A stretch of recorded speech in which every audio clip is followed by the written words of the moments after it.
지난주에 이어서 계시록 2장 1절부터 7절에 나오는 7교회 중 첫 교회인 에베소 교회를 같이 연구하는 시간이 되겠습니다. 지난주에도 잠시 말씀을 드렸지만 하나님께서 이 계시록 2장 3장에 나오는 이 7교회는 물론 여기 지도에 보시는 한글로는 되지 않지만 다 보시면 아시죠?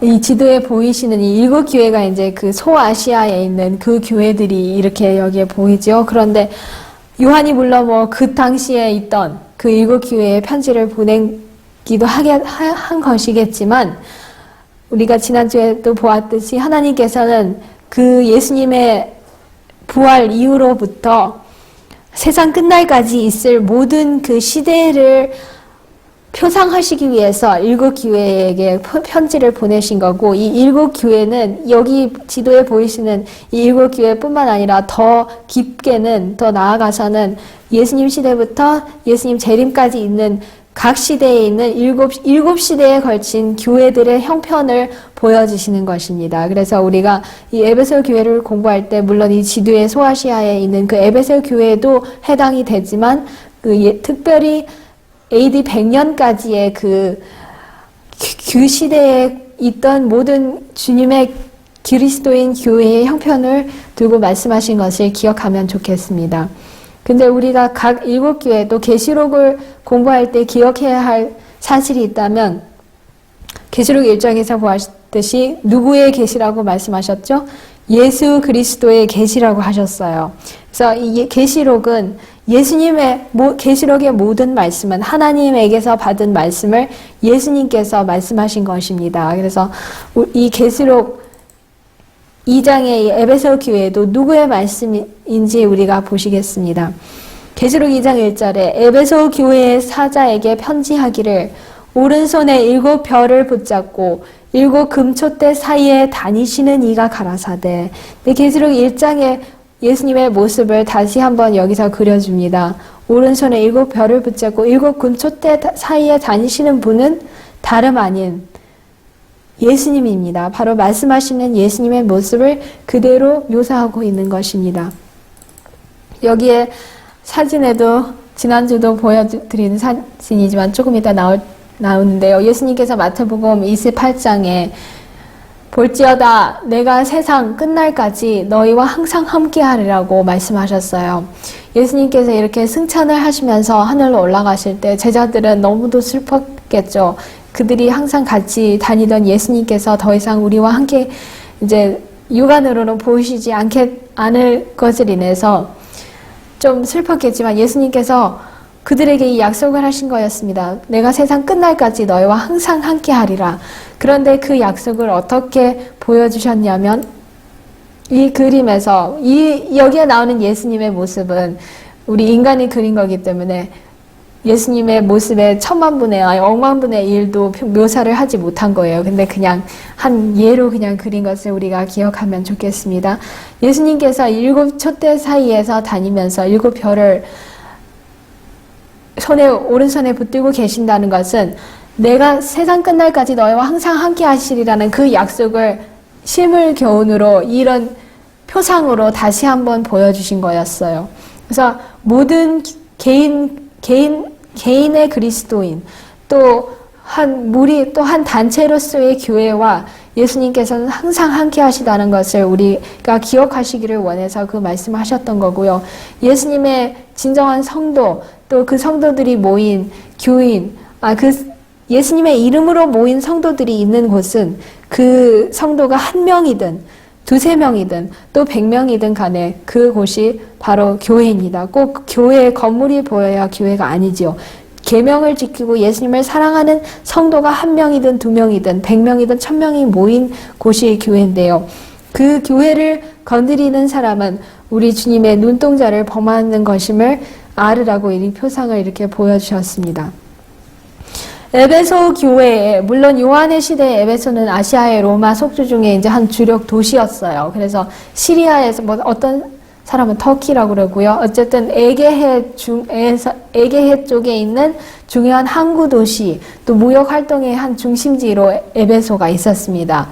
그래서 사도 바울이 AD 52년경에 그 우리 그리스도교를 처음으로 그곳에 전파했다고 그러고요. 또 2차 선교 여행 때도 잠시 에베소에 머물렀습니다. 그래서 요한이 물론 그 교회에도 편지를 쓴 것이지만 이 AD 아까 우리가 여기 시대에 보이는 것처럼 에베소 교회의 시대는 그 소아시아에 있는 에베소뿐만 아니라 AD 31년부터 AD 100년까지의 존재하는 모든 교회를 두고 하시는 말씀임을 우리가 알 수 있습니다. 에베소의 뜻은 제가 여기저기 백과사전, 이제 기독교 백과사전이랑 또 주석가들이 적어 놓은 것을 보니까, 물론 스트롱 사전에는 나오지 않지만 다른 백과사전에 나오더라고요. 에베소의 뜻이 바람직하다, 그 뜻이랍니다. 사모할 만하고 그 본받을 만한 그런 교회의 상태이기 때문에 또 에베소라는 그 이름 자체도 바람직하다는 그런 이름을 그렇게 주셨던 것 같습니다. 이 당시 우리가 에베소 교회 그 시대, 특별히 AD 31년부터 100년 사이에 그 교회, 그리스도 교회의 형편이 왜 바람직하고 왜 본받을 만한 형편이었는지는 우리가 조금 있다가 공부를 더 하겠습니다. 어쨌든 예수님께서 돌아가시고 부활하시자마자 그 직후의 시대고, 그때 모든 사도들이 그 불붙는 심령으로 예수님을 전파하는 그런 시대였습니다. 그런데 그 시대가 결코 평안하고 순탄한 그런, 겉으로는 그냥 편안하게 형통하면서 지낼 수 있는 그런 시대는 아니었습니다. 얼마나 어려움과 핍박을 많이 당하면서 이 사도들이 주님의 복음을 전파하였는지는 우리 모두가 이 성경과 이 종교의 역사를 봐서 다 알고 있죠. 그렇지만 이 시대에 이루어진 사업은 얼마나 큰 사업이었냐 하면, 사도 바울께서 하신 말씀처럼 온 세계에 주님에 대해서 들어본 사람이 없을 정도로, 온 세계에 예수님의 안 들어본 사람이 없을 정도로 온 세계에 이 주님의 복음을 전했다는 거, 이렇게 바울이 말을 하였습니다. 그래서 사도시대의 모든 그리스도 교회의 상징으로서 에베소 교회에서 이렇게 말씀하셨습니다. 사도행전 578쪽에 주 예수께서 사도시대의 모든 그리스도 교회의 상징으로 사용하신 에베소 교회에 관하여 충실하고 참된 증인은 다음과 같이 선언하였다. 조금 이따 그 말씀을 우리가 보겠고요. 여기서도 이 오순절 날에 그 다락방에 모였던 그 120여 명이 성령의 충만을 받았어요. 성령의 충만을 받고 성령의 친예를 받고, 그들의 마음에는 돌아가시고 부활하신 구주에 대한 소식을 전하고자 하는 강렬하게 불타는 욕망이 있었어요. 그렇기 때문에 모든 악을 버리고 구원을 받아들이라고 만나는 사람에게마다 권할 수 있는 그런 마음의 상태가 이들에게는 있었습니다. 주님을 위해서라면 어떤 사업도 너무 어려운 것이 없었고, 어떤 여행도 힘든 것이 없었습니다. 주님을 위해서라면 목숨까지도 내어놓을 수 있는 그런 마음과 그런 정신으로 나아갔었습니다. 그때 이 사도시대의 모든 그리스도의 교회의 상징인 에베소 교회의 상태가 어떠하였냐면, 바로 그때 이교주의도 한참 흥왕을 하던 그런 시대였어요. 그래서 이교주의, 사단의 걸작품인 이교주의와 함께 이 그리스도교가 점점 자라나는 이런 시대였고요. 아주 힘든 시대였습니다. 빛과 어두움이 서로 대결을 하고, 이교주의는 살아남기 위해서 아주 절박한 몸부림을 치는 그런 상태였던 것을 우리가 볼 수 있었습니다. 그런 와중에서도 이 사도들은 그 복음을, 여기 보시는 것처럼 이 모든 자기들이 가는 곳마다 예수님을 이렇게 전하였던 것을 우리가 볼 수 있습니다. 고린도도 가고, 아데네도 가고, 드로아스, 베레아, 데살로니가, 빌립보, 안디옥, 버가모, 여기에 하여튼간 여기 모든 이 소아시아를 중심으로 여기 이교주의가 이렇게 많은 이런 곳에 이렇게 전파하였습니다. 그리고 이렇게 만나는 사람에게마다 예수님은 하나님의 아들이시라는 것을 이렇게 전하였습니다. 날마다 집에 있든지 성전에 있든지 예수는 주라 가르치기와 또 전도하기를 쉬지 아니하였다는 사도행전의 말씀이 있죠. 그래서 예루살렘으로부터 아까 우리가 본 그 그림처럼 온 세상에 이렇게 이방인들과 또 유대인들에게 하나님의 말씀을 전하였습니다. 이교도들이 그리스도주의를 이상하게 여길 수밖에 없었어요. 처음에는. 왜냐하면 이 그리스도교는 자기들이 이해할 수 없는 영적인 예배였거든요. 이교주의들은 또 이교도들은 항상 보이는 형상들을 경배하거든요. 보이는 우상들에게 경배하고 보이는 무슨 예식들을 굉장히 중요하게 여기고 겉으로 보이는 휘황찬란한 이런 신전들 또 이런 뭐 휘황찬란한 옷을 가진 이런 뭐 자기들의 자기들을 제사장들, 이교 제사장들 이런 것들을 하도 익숙해 왔기 때문에 눈에 보이지 않는 구주를 섬기는 또 그 눈에 보이지 않는 능력을 소유한 그리스도교를 이상하게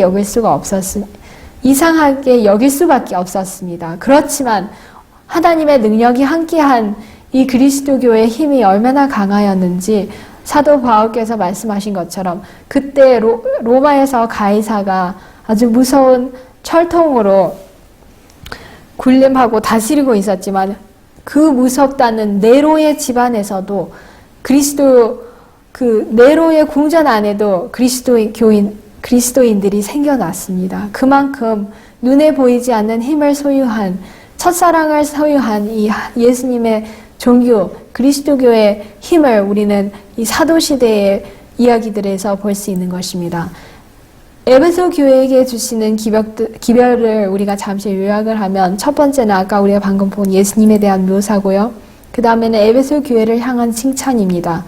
그 다음에 그 교회에 문제가 있음을 보여주셨습니다. 그리고 경고와 위협을 하셨습니다. 그리고 니골라당이 있다는 것을 보여주셨고 그 니골라당을 미워하고 그 행위를 또 미워하였다는 것을 또 좋게 보셨습니다.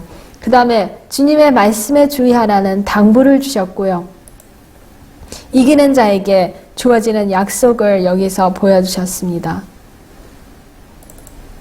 아까 우리가 본 에베소 교회의 사자에게 편지하기를 오른손에 7뼈를 붙잡고 7 금촛대 사이에 다니시는 이가 가라사대. 그 뜻은 무슨 뜻이냐면 하나님의 거룩한 아들은 7 금촛대 사이를 걸어다니시는 분으로 나타나 있다. 예수께서 친히 이 등불에 기름을 공급하신다. 불을 켜시는 분도 그분이시다. 그 안에 생명이 있으니 이 생명은 사람들의 빛이라 하였죠. 에베소 5장 이제 25절 말씀에 이런 말씀이 있는데요. 우리가 기름 또 등불을 볼 때는 무엇을 표상하죠? 성령을 표상하잖아요. 성령을 성경에선 기름으로도 표상을 하셨고 불로도 표상을 하셨습니다. 이것을 그 표상을 여기의 말씀과 또 우리가 접목을 해본다면 성령을 주시는 분, 또 성령을 이 불을 켜시는 성령을 간직하신 분은 예수님이시라는 것을 알 수가 있습니다. 그렇기 때문에 우리가 나중에 볼 계시록 5장 6절에도 7 눈은 또 하나님의 다른 7 교회도 말씀하신 하나님의 7 영을 가지신 분께서 예수님이시라는 것을 볼 수가 있습니다. 그래서 성령을 우리에게 주시는 분도 예수님이시고 성령을 하나님의 영을 받으셔서 그 영을 우리에게 나누어 주시는 분께서 예수님이시라는 것을 알 수가 있습니다. 이 성경절은 교회에 대한 그리스도의 관계를 나타낸다. 그분은 지구를 종횡무진으로 그분의 교회 사이에서 다니신다. 그분께서 깊은 관심으로 그들이 그분의 왕국을 발전시킬 수 있는 영적 상태에 있는지를 살피신다. 그리스도께서는 교회의 모든 회제마다 함께 하신다. 그분께서는 그분을 섬기는 일에 관련된 모든 사람을 아신다. 오른손에 7 별을 붙잡으셨다는 그 의미는 그분을 섬기고 그분을 전하는 이런 모든 사람들을 다 아시고 그들을 돌보시고 계시고 또 7 촛대 사이에 다니신다는 뜻은 이 모든 교회, 주님을 진정으로 섬기는 모든 교회의 영적 상태를 이 불을 켜면 환하게 모든 것을 알 수 있잖아요. 그처럼 예수님께서는 무헌히 모든 교회의 상태를, 영적인 상태를 아시고 또 그들과 함께 하신다는 그 의미입니다.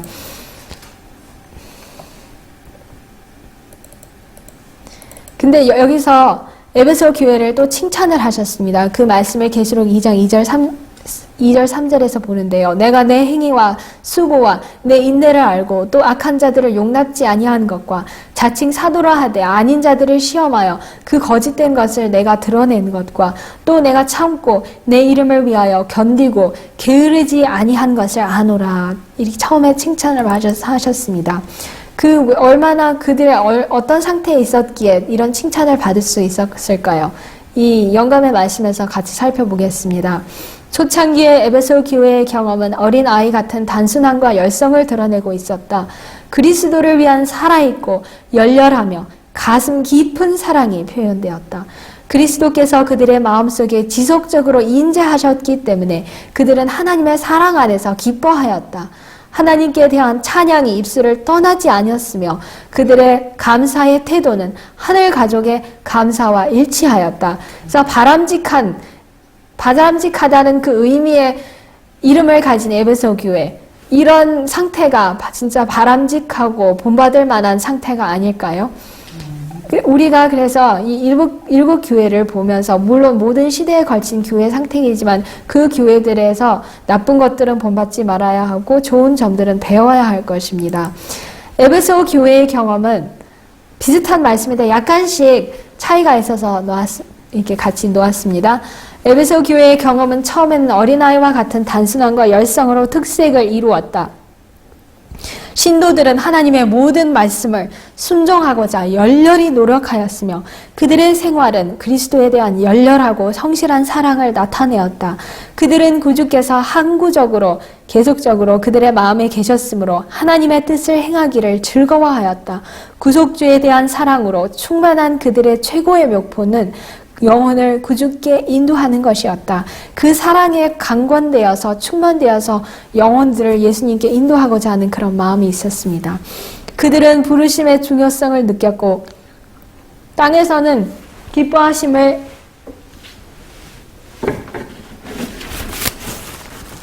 입은 사람들 중에 평화로다라는 기별의 책임을 느끼고 세상의 가장 먼 변경에까지 구원의 기쁜 소식을 전하고자 하는 소망으로 불타올랐다. 그리고 세상은 그들이 예수와 함께 있었다는 것을 알았다. 회개하고 용서함을 받고 정결하게 된 죄인들은 당신의 아들을 통하여 하나님과 협력하게 되었다. 이 두 분과 이 사람들이 전도했을 때 이 두 분과 협력하고 두 분과 연합된 것을 보게 됩니다. 사도행전 578, 579쪽 말씀이었습니다. 죄인들은 회개하고 용서받고 정결해지고 거룩하여져서 그분의 아들을 통하여 하나님과 함께한 자들이 되었다. 나로 말미암지 않고는 아버지께로 올 자가 없느니라. 요한복음 14장의 그 말씀이 여기서도 보이죠. 주님을 통해서 우리는 하나님과 연합할 수 있습니다. 신자들은 하나님의 모든 말씀을 받아들이고 순결하기 위하여 열렬히 노력하였다. 구주에 대한 사랑에 가득 차서 그들은 영혼들을 그분께 인도하는 것을 최상의 목표로 삼았다. 그들은 그리스도의 은혜의 귀한 보물을 긁어 모으는 것을 생각지 않았다. 그들은 부름의 중요성을 느꼈고 이 땅에서는 평화, 사람들에게는 좋은 뜻인 그 기별의 중요성을 깨닫고 세상 끝까지 이 복된 기별을 전하고자 하는 열망으로 타올랐다. 교회 증언 6권 421쪽. 교인들은 의견과 행동이 하나가 되었다. 그리스도께 대한 사랑은 그들을 함께 묶은 금고리라고 할 수 있죠. 금사슬이었다. 그들은 계속 주님을 더욱더 완전히 알고자 하였으며 그들의 생활에는 그리스도의 기쁨과 평화가 나타났다. 그들은 고통당하는 고아와 과부들을 방문하였고 자신들을 지켜 세속에 물들게 하지 않았으며 이렇게 행하지 못한다면 그들의 공언하는 바는 거짓이 되고 결국 그들의 구주를 부인하는 것이 된다는 사실을 깨달았다. 사도행전 579쪽이었고요. 모든 도시에서 사업은 추진되었다. 영혼들은 회개하였고 그들은 저희가 받은 바 값으로 헤아릴 수 없는 보배에 대하여 말해야 한다는 것을 느꼈다. 그들은 그들의 마음을 밝게 비춘 빛이 다른 사람들에게 빛을 비추게 될 때까지 쉴 수 없었다. 많은 불신자들이 그리스도인의 소망의 이유를 알게 되었다. 과오를 범한 자들, 추방당한 자들, 진리를 아노라고 공언하면서도 하나님보다 연락을 더 사랑하는 이 연락이 또는 쾌락이라고 볼 수 있죠. 더 살아가는 자들에게 따스하고 감명 깊은 개인적인 호소를 하였다. 사도행전 579, 580쪽 말씀이었습니다. 이렇게 본받을 만하고 바람직한 형편을 에베소 교회는 간직하고 소유하였었습니다. 그렇지만 그들이 계속 그런 형편에 남아 있었더라면 좋았을 뻔하였는데 그렇지 못했다는 것을 우리가 다음에 예수님의 책망의 말씀과 또 경고의 말씀에서 볼 수 있습니다. 그러나 너를 책망할 것이 있나니 너의 처음 사랑을 버렸느니라. 그러므로 어디서 떨어진 것을 생각하고 회개하여 처음 행위를 가지라. 만일 그리하지 아니하고 회개치 아니하면 내가 내게 임하여 내 촛대를 그 자리에서 옮기리라. 계시록 2장 4절 5절. 아까 우리가 지금까지 살펴본 그들의 형편은 그들의 처음 사랑을 간직하였을 때입니다. 그렇지만 그 첫사랑에서 떠났습니다. 우리 그리스도인이 가져야 할 최상의 상태는 오늘의 사랑이 어제의 사랑보다 더 뜨거워야 합니다.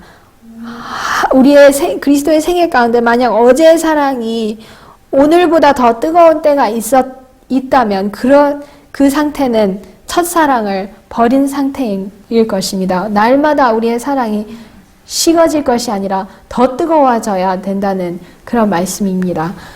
그런데 그들의 예수님께서 책망하신 이 상태가 이랬습니다. 그러나 얼마 후 신도들의 열심은 쇠해지고 하나님께 대한 그들의 사랑과 상호 간의 사랑이 식어지기 시작하였다. 냉담함이 교회 안에 몰래 들어왔다. 어떤 이들은 저희가 진리를 받았던 기이한 방법을 잊어버렸다. 한 사람 한 사람 연로한 기수들은 그들의 자리에 쓰러졌다.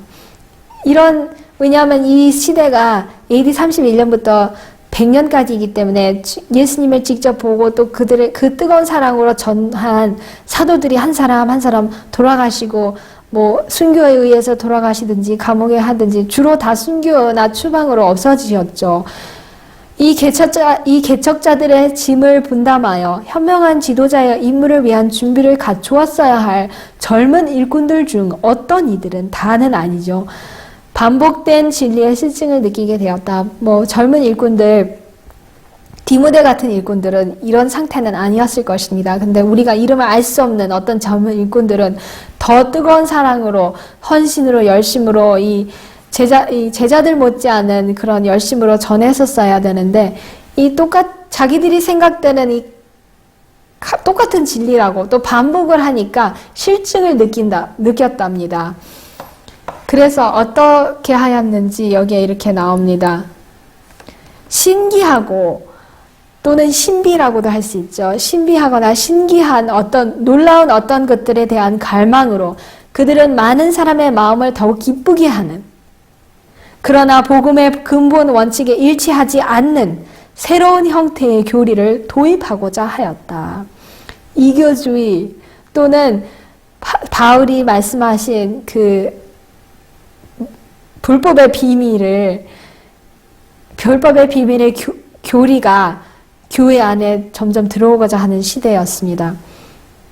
그냥 이 반복되는, 왜냐하면 우리가 주님의 사랑에 강건이 진짜 정말 되었더라면 아무리 반복을 해도 질리지 않을 거거든요. 왜냐하면 점점 더 깨닫고 그 깊이를 알아가기 때문에.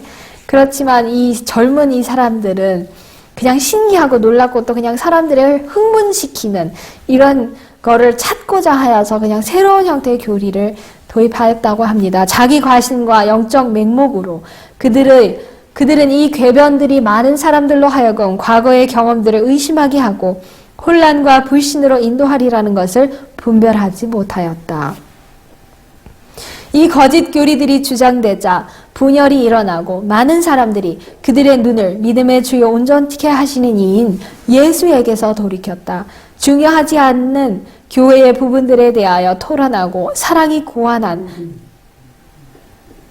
중요하지 않은 교리의 부분들에 대하여 토론하고 사람이 고안한 즐겁게 하는 우화들을 깊이 생각하는 일로 복음을 선포하는 데 사용되어야 할 시간이 소비되었다.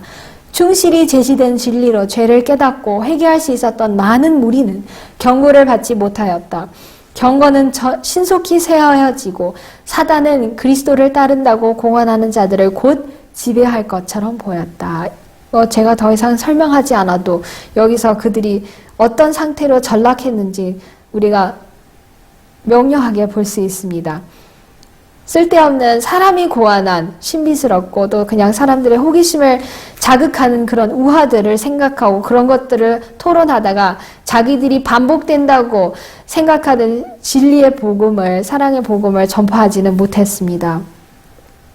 그러나 얼마 후에 신자들의 열성과 하나님과 이웃에 대한 사랑이 시들기 시작했다. 흥분하고 우화 같고 사람들을 기쁘게 하는 것처럼 보이는 그런 거짓 교리들을 들여오기 시작했을 때 이런 결과가 나타났습니다. 냉담함이 교회로 잠입하였다. 차별이 생기고 많은 이들이 그들의 믿음의 주요 온전케 하시는 이인 예수를 바라보기를 그쳤다. 진리를 충실히 신천함을 보고 깨닫고 회개할 많은 이들이 경고를 받지 못한 채 그대로 있다. 참된 증인에 의하여 에베소 교회에 이 기별이 전해진 것은 이때였다. 영혼 구원에 대한 무관심은 그들이 첫사랑을 버렸다는 것을 보여주었다. 이는 그리스도께서 위하여 죽이신 사람들을 사랑하지 않고서는 아무도 하나님을 온 마음과 정신과 영혼과 힘을 다하여 사랑할 수 없기 때문이다. 하나님께서는 그들이 회개하고 첫 행위를 행하도록 호소하셨다. 그리하지 않으면 촛대가 그 자리에서 옮겨질 것이다. 교회증언 6권 421, 422쪽에 있던 말씀이었습니다.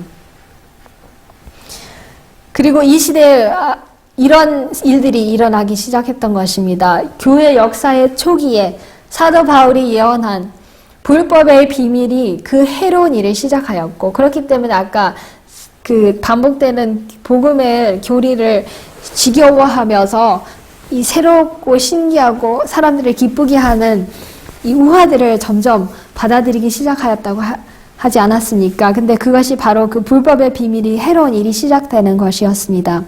베드로가 신도들에게 경고한 거짓 교사들이 그들의 이단을 주장할 때 많은 사람들은 거짓 교리들의 함정에 빠졌다. 어떤 이들은 시련을 당하여 비틀거렸고 신앙을 포기하도록 유혹을 만났다. 요한의 이 계시를 받았을 때 많은 사람들은 복음의 진리에 대한 첫사랑을 잃었다. 그러나 하나님께서는 자비를 베푸사 교회가 배도하는 상태를 계속하도록 버려두지 않으셨다. 하나님께서는 한없이 친절한 기별로 그들에 대한 당신의 사랑과 그들이 영혼을 위하여 분명한 사업을 해야 한다는 당신의 소원을 나타내셨다. 하나님께서는 어디서 떨어진 것을 생각하고 회개하여 처음 행위를 가지라고 호소하셨다. 사도행전 587쪽 말씀이었습니다. 이 비슷한 말씀이 여기저기 이렇게 나옵니다. 에베소 교회에 대해서 앞에 열거해 놓은 많은 칭찬들을 봐서 그 교회 위에 내려진 책망은 참으로 충격적이 아닌가. 아까 처음에 우리가 보았던 그 상태는 진정으로 본받을 만한 그런 교회 상태이지 않습니까? 계속 나아갔더라면 얼마나 좋았을까요? 그런데 그 상태에서 떠났었던 것입니다. 그러나 너를 책망할 것이 있나니 너의 처음 사랑을 버렸느니라. 이 교회는 아주 큰 은총을 입어 온 교회로서 사도 바울이 그 교회를 심었다. 그 도시에는 다이애나 신전이 있었는데 웅장한 점으로 볼 때 그것은 세계의 경이들 중 하나였다. 에베소 교회는 큰 반대에 부딪히게 되었고 초기 그리스도인들 중 얼마는 핍박으로 고통을 받았으나 핍박을 받은 바로 그들 중 몇 사람이 진리에서 떠나 사단이 고안해낸 그럴듯한 오류들을 받아들였다. 이 에베소 교회, 실제적인 에베소 교회, 소아시아에 있던 이 교회는 우리가 사도행전을 보시면 아시듯이 그때 장색공이라고 하잖아요. 그 사람이 자기 직업을 잃어버릴까봐 거기 있는 모든 그 우상 만드는 그 기술자들을 불러서 큰 데모를 하지 않습니까? 사도 바울을 내쫓으라고 또 기독교인들을 힘들게 하였죠. 바로 이 사건을 두고 여기서 말씀하시는 것입니다. 근데 그 큰 반대를 만났을 때 어떤 사람들이 쓰러지고 또 불법의 비밀이 들여온 그런 오류들을 받아들였다는 그런 말씀입니다. 근데 에베소 교회뿐만 아니라 그 당시에 모든 교회가 그런 영적인 타락을 경험했던 것입니다. 이러한 변화는 영적인 타락이었다. 그러므로 어디서 떨어진 것을 생각하고 회개하여 처음 행위를 가지라. 신자들은 그들의 영적 타락을 감지하지 못한다. 그들은 그들의 마음에 어떤 변화가 일어났다는 것도 모르고 처음 행위를 계속하지 않았기 때문에 회개해야 할 것도 모른다. 그러나 자비하신 하나님께서 회개하라고 호소하신다. 처음 사랑과 처음 행위로 돌아오라고 호소하신다. 화이트석 계시록 2장 4절 5절 주석이고 또는 원고 11 1906년 말씀이었습니다.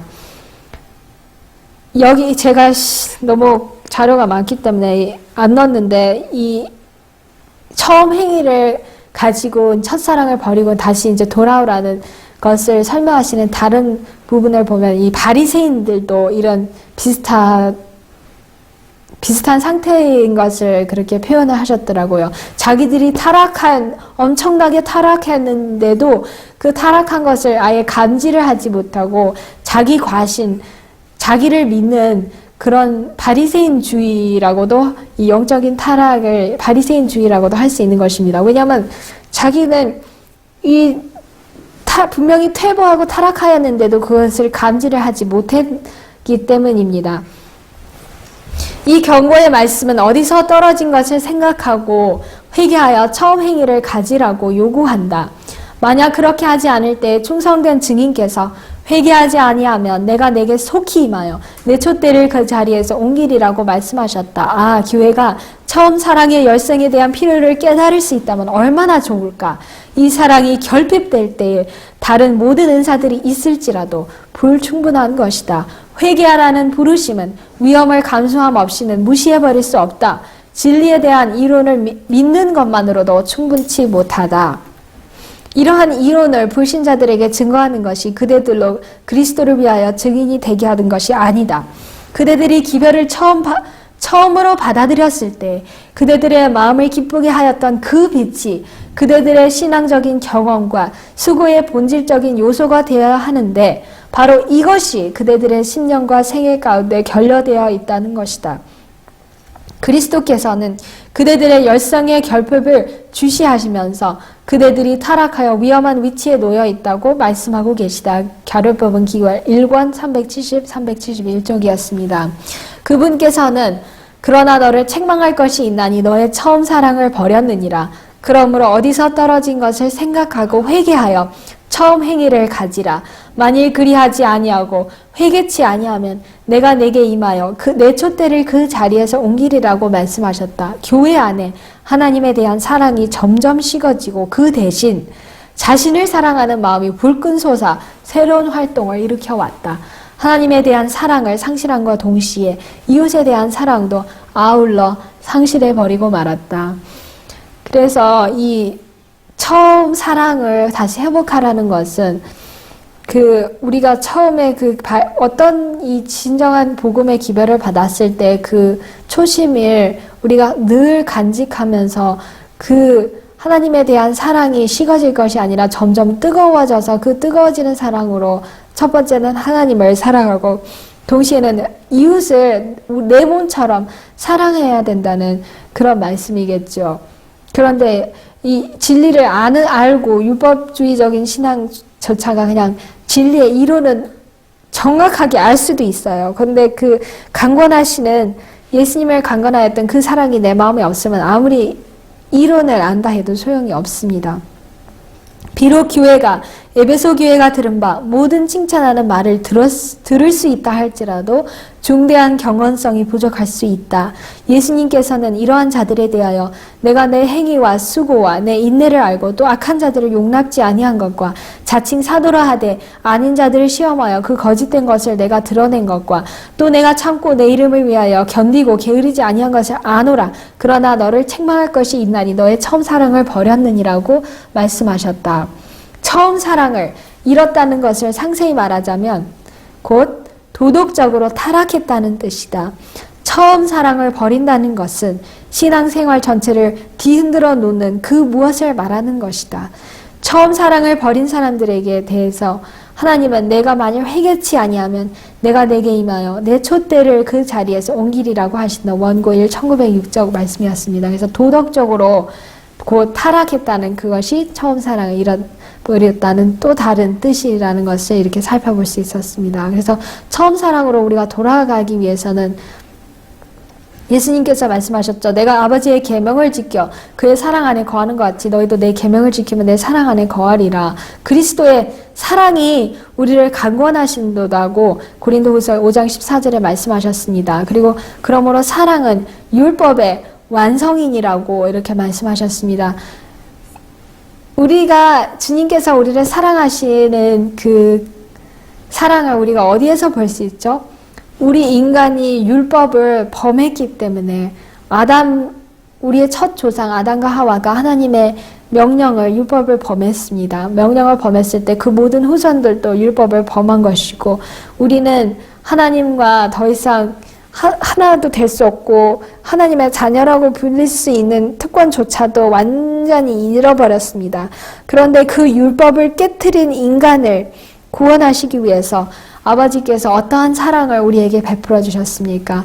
그래서 율법을 범한 그 인류를 구원하시고 다시 한번 율법을 그 충성을 하나님께 보일 수 있는 기회를 주시려고 하나님께서 그 아들을 이 세상에 보내주셨던 것이고요.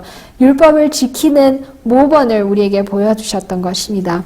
그래서 예수님은 아버지의 모든 계명을 완벽하게 지켜서 아버지의 사랑 안에 거했고 우리도 그 계명을 지키면 이 말씀처럼 그분의 사랑 안에 거합니다. 사랑은 율법의 완성입니다. 그래서 첫 사랑으로 우리가 돌아갈 때 우리를 그 사랑의 원도 그 강권함을 받기 위해서는 왜 나를 위해서 그 큰 사랑을 베푸셨나? 근데 그것이 바로 내가 율법을 범했기 때문이고 그 사랑을 진정으로 깨달을 때는 우리는 하나님의 율법을 지키고자 하고 그 사랑의 완성을 이룰 수가 있는 것이고 그럴 때 당연히 하나님을 몸과 마음과 뜻을 다해서 사랑하는 것이고요. 그럴 때 또 이웃도 몸과 같이 사랑하기 때문에 영적으로든 육적으로든 그들에게 봉사를 할 수 있는 것입니다. 근데 이 니골라당에 대한 경고가 계시록 2장 6절에 나왔습니다. 이것이 지금까지 우리가 살펴본 이 계명에 관한 것과도 관련이 있습니다. 오직 내가 이것이 있으니 내가 니골라당의 행위를 미워하는도다. 나도 이것을 미워하노라. 이때 이 사도시대의 교회가 이교주의가 아직도 굉장히 활동을 많이 이교주의가 이 법왕주의가 아직 들어서기 전이기 때문에 이교주의가 굉장히 활동을 많이 하던 때인데 이교주의에 의해서 그리스도교가 약해질 이런 위험성에 처해 있었습니다. 왜냐하면 이런 소위 개신되었다는 이 헬라의 철학가들이 성경을 있는 그대로 신비스럽게 해석하지 말고 있는 그대로 해석을 해야 되는데 이 헬라 철학하고 이 하나님의 말씀하고 결합을 해서 그리스도인들에게 가르치려고 하는 것이었습니다. 근데 여기서 말씀하신 이 니골라당 또 이 당파는 어떤 사람들이었냐면 이 그노스주의라고 해야 되나요? 너스틱지라는 그 사람들의 한 파로서 소아시아에 거했던 한 당파였는데 그들의 첫 번째로는 그리스도의 신성을 부인하는 사람들이었습니다. 신성을 부인하고 그냥 자기들의 이 가르침을 통해서 이 최고의 존재이신 하나님 아버지를 아는 그 지식으로 사람들을 회복시켜 줄 수 있다고 하였습니다. 그리고 이 세상 창조에 관련된 지구 창조에 관련된 것에 믿는 것에 대해서도 모세가 기록한 창세기의 증언과 달랐고요. 또 구약의 많은 그런 가르침들을 부인을 하였습니다. 이 사람들은 그런데 이 사람들의 주된 가르침이 뭐였냐면 근데 에베소 교회를 하나님께서 칭찬하신 이유가 무엇이냐면 이 사람들이 니골라당은 이 헬라와 동양의 음양오행 뭐 이런 철학을 그리스도의 가르침과 섞으려고 했던 것입니다. 그런데 에베소 교회는 그것을 허락하지 않았습니다. 니골라당 사람들을 미워했다는 것이 아니고 니골라당의 행위를 미워했다고 하셨습니다. 그것을 하나님께서는 칭찬하셨던 거고요. 이 교회는 죄인을 미워하는 것이 아니라 그 죄인들이 저지르고 행하는 그 악행들, 그 죄들을 미워하였던 것입니다. 우리도 그런 상태에 이르러야 하는데요. 이 사람들이 어떤 사람들은 말하기를 이 니골라당은 그 사도행전 6장 5절에 나오는 그 일곱 집사, 거기 안디옥의 니콜라스라는 한 그 집사가 있는데 거기서부터 나왔다는 그런 설도 있어요. 그런데 그거는 모르겠어요. 다른 니골라에게서 그 이름을 따서 니골라당이 됐는지는 모르겠지만 그런 것도 가르쳤고 또 뭐 일부 다처제를 행했다는 그런 말이 있고요. 어떤 종교 백과사전에 의하면. 그리고 또 음행과 간음을 별스럽지 않게 생각을 했어요. 그리고 우상에게 바쳐진 것들을 그냥 막 먹는 이런 사람들이었습니다. 근데 그들의 줏된 그렇기 때문에 하나님의 은혜를 음란으로 바꾸는 것이 니고델라당의 죄이라고 리비언 헤럴드 1887년 6월 7일자에 말씀하셨습니다. 그렇기 때문에 아까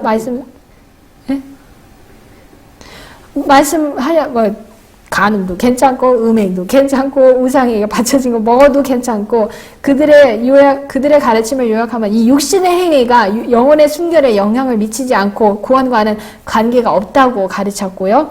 또 한 가지 가르친 것이 무엇이냐면 그리스도의 복음이 하나님의 율법을 무효화시키며 우리는 믿음으로 말씀을 행하는 자가 되어야 한다는 필요성에서 면제되었다는 교리가 지금 널리 가르쳐지고 있다. 그러나 이것이 바로 그리스도께서 아껴보지 않으시고 책망하신 니골라당의 교훈이다. 이것이 사인스 1912년 1월 2일자에 있는 말씀인데요. 이것이 화이트서 계시록 2장 6절에 나오는데 번역이 약간 이상했어요. 이상해서 이 빨간 부분 제가 다시 번역을 했는데 어쨌든 요약을 하면 예수님 복음, 사랑이기 때문에 하나님의 율법을 지킬 필요가 없고 그냥 믿기만 하면 구원을 받고 행할 필요가 없다. 그것이 니골라당의 교리입니다. 근데 오늘날도 얼마나 널리 여기 말씀처럼 얼마나 널리 이런 가르침들이 그냥 개신교뿐만 아니라 소위 하나님의 백성이라고 하는 그런 사람들 사이에서도 있지 않습니까? 이것이 하나님께서 아주 아껴보지 아니하시고 책망하신 그런 교리입니다.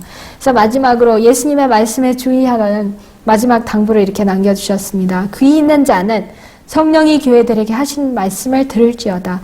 이기는 자에게는 내가 하나님의 낙원에 있는 생명나무의 가시를 주어 먹게 하리라. 이 말씀을 하신 이유가 무엇일까요?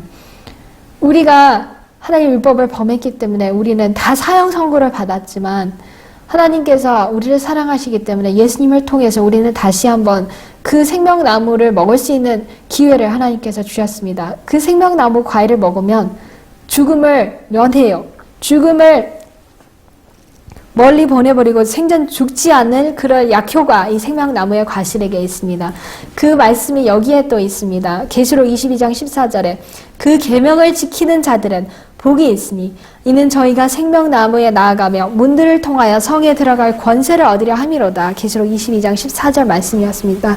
그래서 아마 제 생각이 제가 이렇게 이거 공부하면서 느낀 것이 이렇게 특별히 계명을 지키면 너희들이 생명나무의 과실을 먹을 수 있다 약속하신 이유가 이 니골라당 하나님의 율법을 폐하는 그 니골라당 때문에도 이것을 이렇게 약속을 에베소 교회에게 하시지 않았을까 이렇게 생각을 했습니다. 어쨌든 우리 그 계명을 지켜서 그 생명나무의 과실을 먹을 수 있는 또 에베소의 첫사랑을 항상 간직하시는 우리 모두가 되기를 간절히 기도하면서 마치겠습니다. 하늘에 계신 우리 아버지, 오늘 또 에베소 교회를 통해서 우리가 간직해야 할 우리 그리스도인의 상태를 보여주심을 인하여 감사합니다. 주님, 우리가 첫사랑을 버리지 않게 하여 주시옵시고 또 첫사랑을 버린 것을 용서하여 주시옵시고 하나님을 사랑하고 그 계명을 지키고자 하는 그런 뜨거운 열렬한 사랑이 우리 마음속에 항상 불타오르게 하셔서 또 우리의 이웃을 우리 몸과 같이 사랑하고 주님의 말씀을 높이 드는 충성스러운 우리 모두가 될 수 있도록 은혜 베풀어 주시옵기를 예수님의 귀하신 이름으로 간절히 기도합니다. 아멘.